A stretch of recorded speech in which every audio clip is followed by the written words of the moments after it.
many of you agree with me that women empowerment is necessary? Women will raise to men.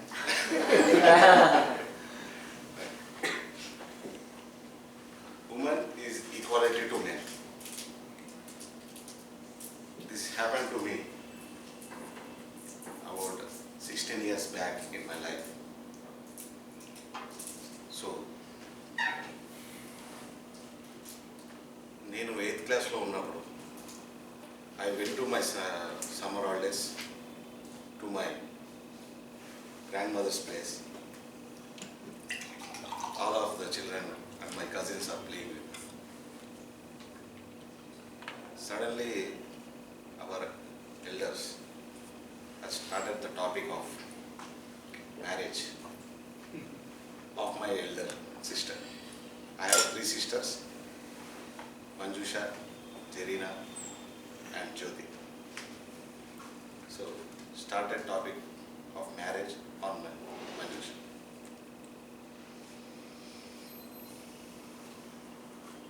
My grandmother told that woman is not required studies, so get them married as soon as possible. So, my father and my mother అడిగారు, మీకు లైఫ్లో ఏమైనా కావాలనుకుందా? కొంచెం innocent. So ఆమె కూడా పెద్ద ideas ఏం లేవు. మా గ్రాండ్ మదర్ తోటి ఎక్కువ ఉండేది చేసేది కాబట్టి పెద్ద లేదు.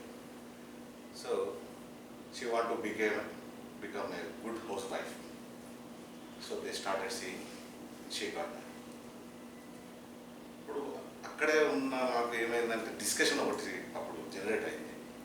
మా అక్కలు వేరే అక్కలు, మా పెద్దనాన్న వాళ్ళ కూతురు, సిస్టర్స్, మై కజిన్స్ అందరు చిన్నవాళ్ళు అందరు డిస్కషన్. అంటే మనకు కూడా వేరే ఉన్నాయి కదా థాట్స్, మనకు కూడా ఇంతే చేసేస్తారా, మనం అడుగుతారా, మనం అడగకుండా పెళ్లి చేసేస్తారేమో అని ఒక భయం క్రియేట్. అప్పుడు నాకు ఒక ఆలోచన వచ్చింది, అరే అసలు ఉంటుందా ఇట్లా, ఏంది ఇట్లా చేసేస్తున్నారు అంతా, అడగరా అంటే చేసేది.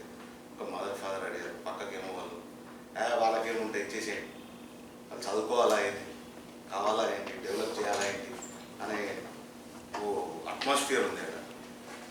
ఇది పోదా. నేను ఏమంటే మా పెద్దనాన్న దగ్గరికి వెళ్ళి అడగడం జరిగింది. అంటే ఇది కామన్గా ఇంతే ఉంటుందా అని అడుగుతుంది. ఫస్ట్ నుంచి అంతే వస్తుంది, తరతరాలుగా మన దేశంలో ఇంతే.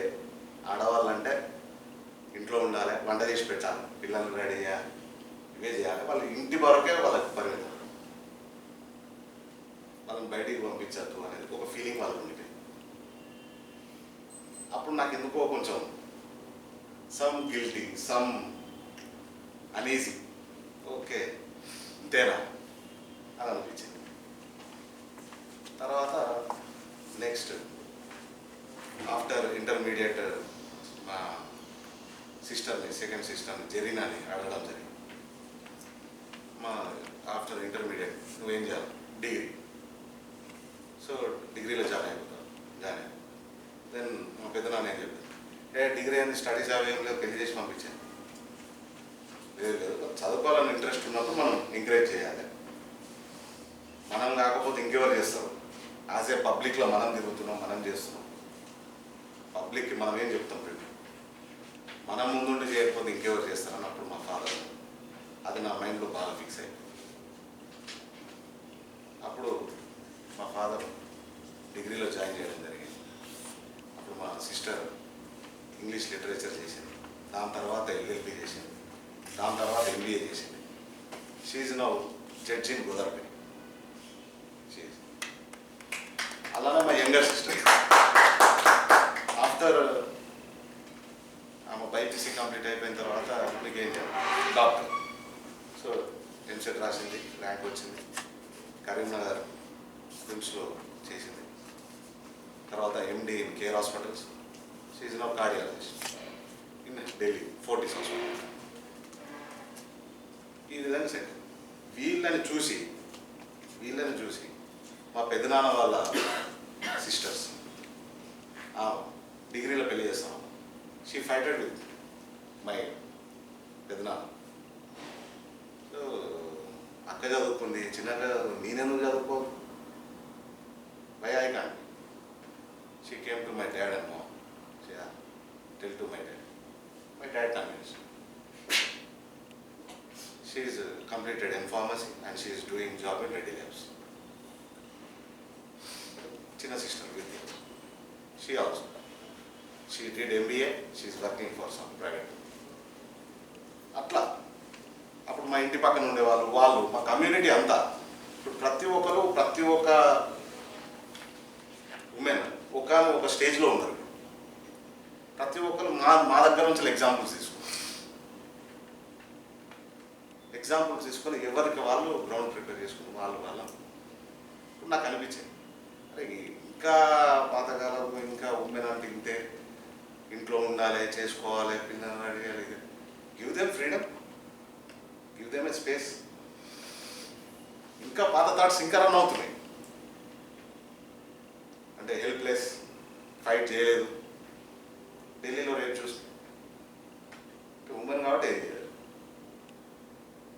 అదే ఒక 10 మంది ఉమెన్స్ కలిసి ఒక అబ్బాయిని రేప్ చేసి విన్నారు ఎప్పుడైనా? పుకార్లే చూసిందా ఎప్పుడైనా? అంటే హెల్ప్లెస్గా అయిపోయారు. కాబట్టి మనం కూడా మన సొసైటీలో మన పక్కకున్న వాళ్ళకి అందరం మనం చెప్పాలి, ఒక పక్షి ఎగరాలంటే ఒక రెక్కతో ఎగరలేదు, దానికి 2 రెక్కలు కావాలి. కాబట్టి మన దేశం ముందుకెళ్ళాలంటే మొగాడు ఒక్కడు ముందుకు పోతే సరిపోదు, ఆడవాళ్ళు కూడా భయపడి ఉండాలి.